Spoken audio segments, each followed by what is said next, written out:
চিত্রনায়িকা শবনম বুবলির সিনেমা ক্রমাগত ফ্লপ করায় নির্মিতব্য একটি ছবি থেকে তাকে বাদ দেন পরিচালক এমডি ইকবাল। তবে এ প্রসঙ্গে বুবলির দাবি ছিল তিনি নিজেই সরে দাঁড়িয়েছেন। এর কারণ হিসেবে উল্লেখ করেছেন শাকিব খানকে নিয়ে ইকবালের আপত্তিকর মন্তব্য, আর শাকিবকে নিয়ে যে আপত্তিকর ও অসম্মানজনক কথা বলবে তার সাথে সম্পর্ক রাখবে না বুবলি। বুবলির এমন মন্তব্যকে হাস্যকর আখ্যা দিয়েছেন চিত্রনায়িকা অপু বিশ্বাস। তিনি ব্যাখ্যা দিয়ে বুঝিয়ে দিলেন, বুবলি যা বলেছে তা ঠিক নয়। অপু বিশ্বাস গণমাধ্যমকে বলেন, নিজে ছবি থেকে বাদ পড়ে শাকিবকে দেয়াল হিসেবে ব্যবহার করার চেষ্টা করছেন তিনি। দুর্বল গেম প্ল্যান।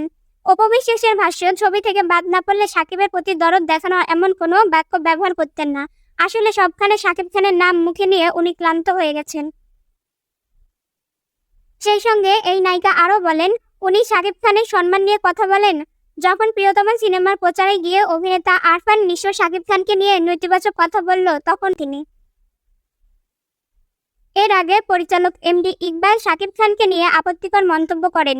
ওই মন্তব্যের বিপরীতে শবনম বুবলি বলেছিলেন, আমার পরিবার বলেন, সহশিল্পী বলেন, স্বামী বলেন এবং সব সম্পর্কের ঊর্ধ্বে আমার সন্তানের বাবা বলেন, তাকে নিয়ে যদি কোনো ব্যক্তি অসম্মানজনক কোনো মন্তব্য করেন আমি